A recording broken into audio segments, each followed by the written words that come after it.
सबक फिर पढ़, सदाकत का, अदालत का, सुजाहत का, लिया जाएगा तुझसे काम दुनिया की इमामत का। टीचर एक ऐसी मोमबत्ती है जो जलनी चाहिए लेकिन वो टीचर भी हो, दोनों चीजें कॉरस्पॉन्ड करती है। आई थिंक जो स्कूल लीडर होता है उसके ऊपर एक बहुत बड़ी जिम्मेदारी होती है कि एक छोटे से कंधे के ऊपर बहुत सारी ऐसी मुसीबतें लेके चलते हैं, चाहे वो लेडी हो चाहे वो आदमी हो। I think we are in the same race when it comes to the leadership role. So a leader has to be very strong, not a stubborn, and a leader has to be accommodating, and he or she has to create that emotional development and emotional relationship among the students, among the teachers, among the stakeholders. That's how we can grow as a community. Binding MOU with Leo one, non binding MOU।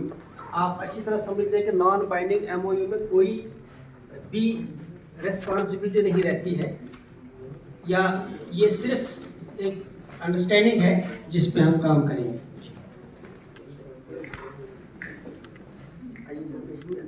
ये camera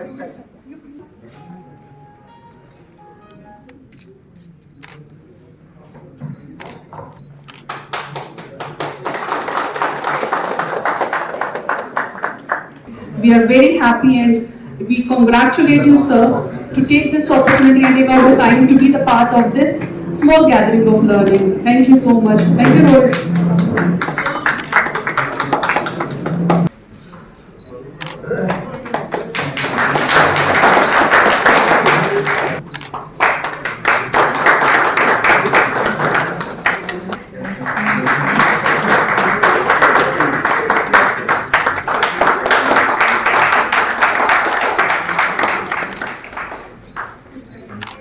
as edu leaders, जो यहाँ के सारे school, हमारे जो owners बैठे हैं, principles बैठे हैं, हमने सोचा, गौर किया कि आखिरकार इस लॉस को कैसे पूरा किया जाए।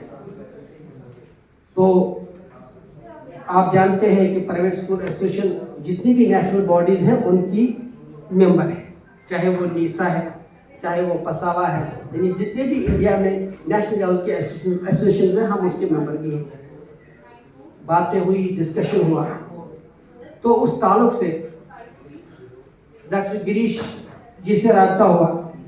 डॉक्टर गिरीश जी पिछले 23 सालों से रिसर्च कर रहे हैं लर्निंग गैप्स पे। इनका ऑफिस चाइना में भी है, इनका ऑफिस यूके में भी है।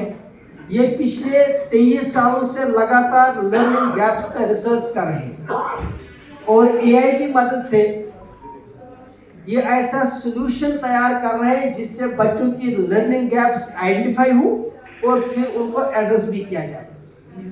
गिरीश जी, आपका बहुत बहुत शुक्रिया, आप यहाँ तशरीफ लाए। इसके बाद गिरीश जी का मामला बच्चों की तालीम से जुड़ा हुआ है।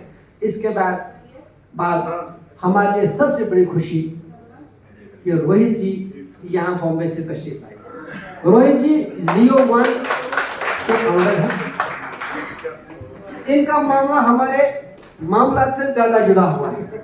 डॉक्टर गिरीश साहब का मामला हमारी तारीफ से जुड़ा हुआ है, लेकिन रोहित जी का मामला जो है वो हमारे स्कूलों से जुड़ा हुआ है, स्कूलों के फाइनेंस से जुड़ा हुआ है। रोहित जी ऐसा प्लान कर रहे हैं कि हर बच्चा मुफ्त पढ़े, हर बच्चा मुफ्त पढ़े, उसको फीस देने की जरूरत अल्टीमेटली ना रहे। ये खुद ही बताएंगे क्योंकि इनको प्रेजेंटेशन देनी है कि किस तरह से स्कूल अपने फाइनेंस को मैनेज कर सकता है, किस तरह से इंटरवेंशन कर सकते हैं, किस तरह से ये अगर मान के चले अगर बच्चे की फीस महीने की 2000 है और बच्चा फीस नहीं दे पा रहा है, किस तरह ये इंटरवीन करके स्कूल को फीस दिलवाएंगे, क्योंकि स्कूल फीस के बगैर चलेगा नहीं, लेकिन बच्चे को किस तरह ये उनकी मदद कैसे कर सकते। I, Devi and Navish, we are the co-founders. We started this company back in 2017. Before that, we were lucky enough to get some scholarships throughout our life. So we graduated from IIT and IIMs and went to Stanford. We came back, but one of the core reasons that we came back to India to start this was looking at the major concerns that our friends were facing. During our time, it was the top 3 or top 5 students who were eligible for scholarship, and hence I could pay for my college fees. But my friends who were not eligible, they still struggle to get a quality education, and their life today is not at the same pace where what we are able to do with it, right? That's where we started this concept. We came back in India, and our initial concept was that if any student wants to look at quality education, the institution should not sacrifice their infrastructure or their content or their quality, but the students should still get into that system and drive this, right? How can we help for bridge this financial gap that the students have? That's the background. So it's a for-profit but an impact venture that we started back in 2017. The first concept before Leo 1, Leo 1 is something which is established just around 12 to 15 months back. We were known as Financepeer back then. The initial concept that we started was to bridge this financial gap where education institutions desire to collect the fees at one go, so that they don't have any working capital issues and they are able to pay well to their teachers, right?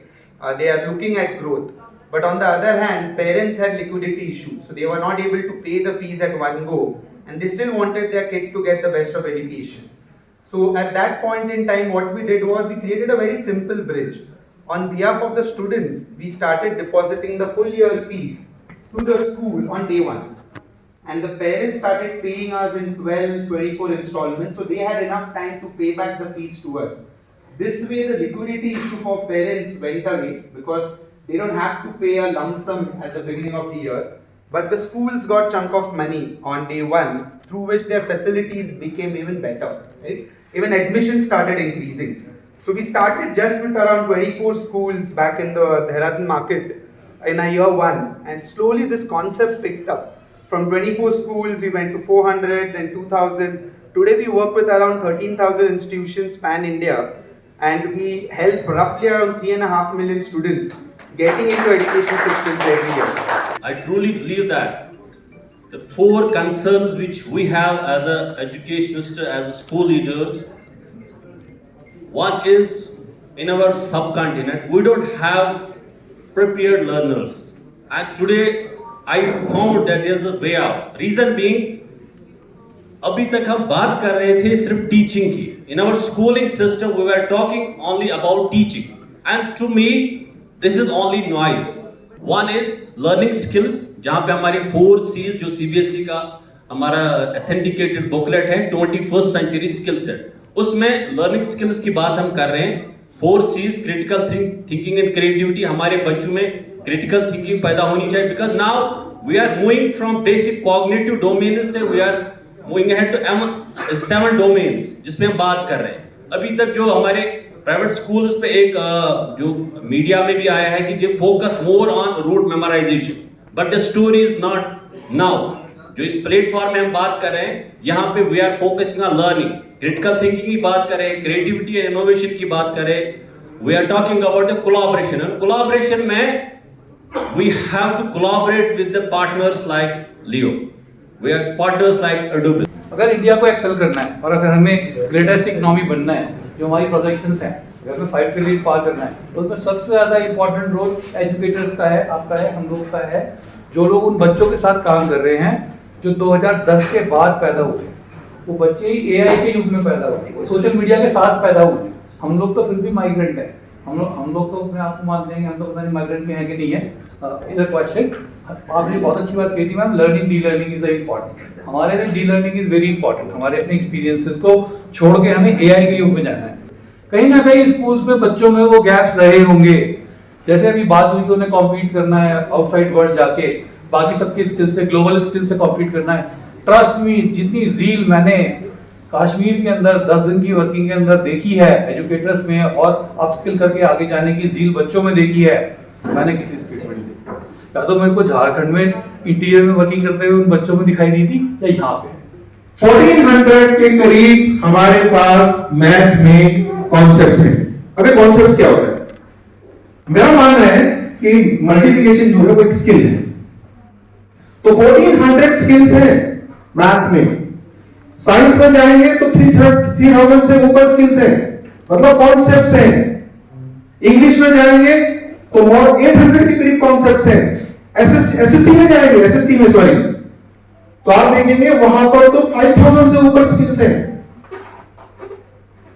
मतलब जब हम इसको काम करने लगा तो मैं डर गया कि मुझे इतना काम करना पड़ेगा। 8 साल लगे मुझे इस चीज की सिर्फ रुब्रिका बनाने में।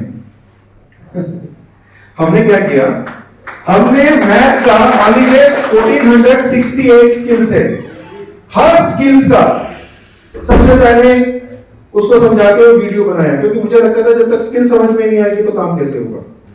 तो बहुत सारी चीजें हमने जब इस पे काम करना शुरू किया, जब ब्लूम्स टैक्सोनॉमी के साथ काम करना शुरू किया, जब एमआई के साथ काम करना शुरू किया, तो हमें बहुत सारी चीजें पता लगी। 8% qualifies the competitive exams, which Kashmir is famous for. MBBS and engineering. Rest 92%, where are they? Nobody knows. There is no data available. I finished my PhD for the Berlin and I chose this topic, that why there is a dropout and where this 80%, that time it was more than 92%, just a couple of years back I finished one of my PhD. I'm double PhD, one is in economics from Jawaharlal and another is from Berlin, but was associated with IIM Lucknow. So the question was, when I approached the concerned department of Kashmir, I thought that, I'm also a Kashmiri, I'm born here, I'm born and brought up from here, I'm a Kashmiri, I can speak Kashmiri, I can go, they will help me out. But unfortunately, it was such a black flash on my face that they said, what is this? Flood aa gaya, sab khatam ho gaya. Right? So, see, first, I still call, I'm sorry, with due respect and regards to everyone, a person who is calling himself or herself unsuccessful at the age of 30 is not unsuccessful at the age of 30. He or she is unsuccessful at the early stage because the skill, the competency is not measured. Right? हम लोग 30 साल तक usually Kashmir का data ये कहेगा कि 28 क्योंकि हमारा एग्जामिनेशन पैटर्न ही यहाँ पर ऐसा है, 12th है तो उसमें 20 साल 2 साल लगते थे, ग्रेजुएशन है तो उसमें भी 4 साल लग जाते थे, बीएड है तो उसमें अभी भी 3 साल 4 साल लग ही जाते हैं। तो 30 इयर्स तक वो बोलता था कि मैंने तो बीएड भी कर लिया, मैंने तो ये भी कर लिया, but still I am unsuccessful because I am unemployed. But the $1 million question is, यहाँ और बाहर में क्या फर्क है? क्योंकि कॉम्पिटेंसी बेस्ड एजुकेशन है ही नहीं। Now, what is competency based? What is skill based? अगर यही चीज हम लोग 7-8 साल की उम्र में या 12 साल की उम्र में निकालें कि इस बच्चे में क्या स्किल है, whether he can be a good engineer or he can go into the medicine or he can choose some geography or maybe psychology, maybe literature, maybe this thing. So these competencies are something which is, or if we talk about NEP, we only know NEP 2020 says 5:4:3, पता नहीं क्या, and then 5 साल 3 साल ये age होनी चाहिए, but we have not actually gone into the depth of NEP. I would like to present a special thanks to Mr. G.N. Wal, the chairman of the Private School Association, because I've known him since long, I think since the beginning of my career, 6 years back, and I've always seen him striving to give and work in the cause of education. And I think we need more leaders like him who actually, rather than working for themselves, actually work for the society and for the students and for the cause of education, since education is the beginning of every other thing. I would also like to specially thank Mr. Rohit Gajbia, Dr. Fayaz Ahmed, Dr. Girish Sharma, Mr. Said, who's the district president from Anantnag, Mr. Devi Prasad, Mr. Abdul Majid, our chief guest for today, Dr. Fayaz, Mr. Shafat Shah, who's the owner of Palm Spring Hotels and Heritage Groups. They've always been at the disposal of the Private School Association whenever there has been a gathering. They've always helped us out with the event location and with the arrangements that they've made. All our guests who are staying in their hotels have praised their efforts and their customer service. So we're really very thankful to Palm Spring Hotels, both the hotels, Palm Springs and Heritage Groups. the GM, we would like to specially thank her for being available for us, for helping us make this event a success. I would like to thank all of you for being here since the morning. This has been a gathering of wisdom and knowledge. I think all of us have learned so much from here. We have learned about transformational leadership. We have learned about how it is important to inculcate skills in the students and to integrate technology with pedagogical practices, because if we don't do that now, we are going to be at loss. So thank you all of you for being here, for spending your time with us. आज हमने अपनी जिम्मेदारी को समझते हुए जो इस field के स्कॉलर्स हैं और इस वक्त जो इसमें रिसर्च इस वक्त कर रहे हैं, जिनकी रिसर्च इस वक्त डिफरेंट जगहों पे उसको बाकायदा तौर पे काफ़ी प्रेज हो रहा है, इस ताल्लुक से हमने मिस्टर रोहित और डॉक्टर गिरीश जी आए हैं जो हमें इस ताल्लुक से एडवाइस कर रहे हैं कि किस तरह से बच्चों के लर्निंग लॉस को रोका जाए। दूसरी बात, सबसे बड़ा मसला ये है कि पेरेंट्स का फीस का मामला है। लोगों की माली हालत उतनी ठीक नहीं, स्कूल की फ़ीस टाइम से आती नहीं। इस तरह से क्या होता है कि सबसे बड़ी प्रॉब्लम ये होती है कि जब स्कूल की फ़ीस टाइम से नहीं आती है तो टीचर सफ़र करता है, स्कूल सफ़र करता है, पूरा टीचिंग लर्निंग प्रोसेस मुतासर होता है। तो उसके लिए हमारे जो लियो वन इस गैप को पूरा करना चाहती है। वो एजुकेशन फ़ीस को रिवार्ड के साथ जोड़ना चाहती है। इनके पास एक फ़ाइनेंशियल सिस्टम है जिस तहत इनकी ये कोशिश है कि अगले चंद सालों के बाद किसी बच्चे को फीस देनी ही न पड़े, ऐसा ये फाइनेंशियल सिस्टम बना के देंगे। क्योंकि आप भी जानते हैं हर चीज़ पर रिवार्ड मिलते हैं, लेकिन फ़ीस पर रिवार्ड नहीं मिलता है। अगर कोई पेरेंट टाइम से फ़ीस देता है या अगर कोई पेरेंट एडवांस में फ़ीस देता है, he must get a reward. उसके लिए बाकायदा एक फाइनेंशियल सिस्टम इन्होंने डेवलप किया है। हमने आज इनसे MOU साइन किया कस्टमाइज़ करके, ताकि कोई भी गरीब बच्चा फीस न होने की वजह से तालीम से महरूम ना हो। हम लोग क्या करते हैं, इकोसिस्टम में फाइनेंशियल प्लेयर्स भी इसको सपोर्ट करना चाहते हैं, इन्वेस्टर्स सपोर्ट करना चाहते हैं, और पेरेंट्स को भी ये इकोसिस्टम एक्सपोज होना चाहिए। तो हम लोग करते क्या है, आपको अगर फ़ी भरनी है, आप अगर टाइम से फ़ी भरते हो तो हम लोग ने अपनी करेंसी चालू की है, लियो वन कॉइन्स। एक कॉइन 1 रुपये की होती है। आपको अगर टाइम पे फ़ी भरते हो तो 15% कॉइन्स देते हैं। आपको अगर वही फ़ीस 2-3 साल में भी भरनी हो EMIs में तो 100% हम कॉइन्स देते हैं, और इंस्टीट्यूशन को पूरा पैसा हम अपफ्रंट दे देते हैं। तो इंस्टीट्यूशन को फ़ी कलेक्शन हो जाती है, और लिक्विडिटी की जो दिक्कत है पेरेंट्स को, वो दिक्कत हट जाती है। वो उनकी तरफ से हम फ़ी भर देते हैं। पेरेंट्स को क्या फ़ायदा है, ये कॉइन्स जो हम उनको देते हैं वो यही कॉइन्स अमेज़ॉन पे, फ्लिपकार्ट पे, कोई खाने के रेस्टोरेंट में, मेक माई ट्रिप ट्रैवल, जैसे आप समझते हो टैक्स रिबेट है, आप NGO में कुछ डोनेट करते हो तो पैसा आपका टैक्स में बचता है। वैसे अपने बच्चे की फ़ीस जब आप भरते हो तो फ़ी रिबेट क्यों ना हो, वो भी तो एक अच्छा कॉज है। तो आप जो भी फ़ीस आप बच्चों की भरते हो, हम उतना ही अमाउंट का उनको कॉइन्स देते हैं, और ये कॉइन्स वो बाकी सब रीजंस के लिए खर्चे कर सकते हैं। तो उनको फ़ी रिबेट मिल जाते हैं। 50,000 फ़ीस भरो, हम 50,000 कॉइन्स देंगे, यही कॉइन से आप खाना पीना खरीदी जो भी करना है वो कर सकते हो। तो आपको ये फ़ीस वहाँ पे रिबेट हो जाता है। तो ये सिस्टम हम बनाते हैं। इसके लिए काफ़ी बैंकर्स है, NSDL बैंक, मास्टर कार्ड हमारे साथ काम करते हैं। रोहित शर्मा है जो हमारे इनिशिएटिव में हमें सपोर्ट कर रहे हैं। हमारे इन्वेस्टर्स है QED आविष्कार जो US से यहाँ पे हम लोग को फंड भेजते हैं, ताकि ये काम करके हम बच्चों के एजुकेशन में जो भी रुकावट आती है because of any financial burden, वो हम हटा सकें। तो इसके लिए पूरे सिर्फ हम नहीं, हर कंट्री आके ये सपोर्ट करना चाहती है।